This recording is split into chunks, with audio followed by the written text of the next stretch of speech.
తాకట్లో ఉన్న మీ బంగారాన్ని విడిపించి ఆ రోజు ఆన్లైన్ రేటుకి కొంటాం. Sharma gold company.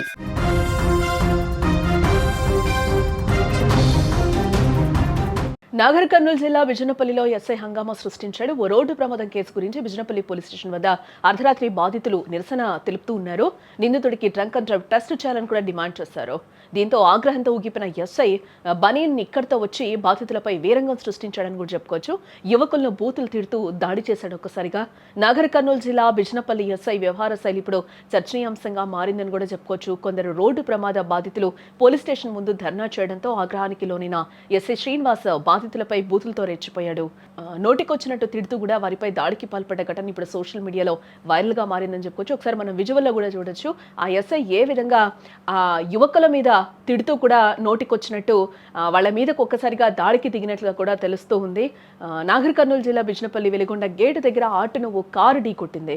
ఆటో డ్రైవర్ను ఆసుపత్రిలో చేర్చి కారు డ్రైవర్ మద్యం మత్తులో ఉన్నాడని పోలీస్ స్టేషన్ వద్దకు కొందరు యువకులు తీసుకురావడం జరిగింది. ఈ సందర్భంగానే కారు డ్రైవర్ కి బ్రీత్ అనలైజర్ చెక్ చేయకుండా పంపిస్తూ ఉండడంతో వారు అక్కడ అడ్డుకోవడం జరిగింది. ఇదే విషయంపై తలెత్తిన వాగ్వాదంలో ఎస్ఐ శ్రీనివాస్ ఒక్కసారిగా కూడా ఆగ్రహానికి లోనైట్లుగా కూడా తెలుస్తూ ఉంది. సహనం కోల్పోయిన ఎస్ఐ వారిపై దాడికి కూడా ప్రయత్నించాడు. ప్రస్తుతం ఈ వీడియో సోషల్ మీడియాలో వైరల్ గా మారడంతో ఎస్ఐను సస్పెండ్ చేయాలంటూ కూడా ప్రస్తుతం విమర్శలు అయితే వ్యక్తమవుతూ ఉన్నాయి. ఈరోజు ఎల్గొండ కాలనీ దగ్గర ఒక యాక్సిడెంట్ అయింది. ముందర వెళ్తున్న ఆటోను వెనక నుంచి కారు వచ్చి గుద్దేసింది.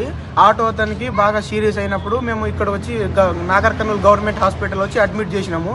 మధ్యలో పోలీస్ స్టేషన్లో మమ్మల్ని పిలిపిస్తే ఆ కార్ అతను పోలీస్ స్టేషన్లో ఉన్నాడు.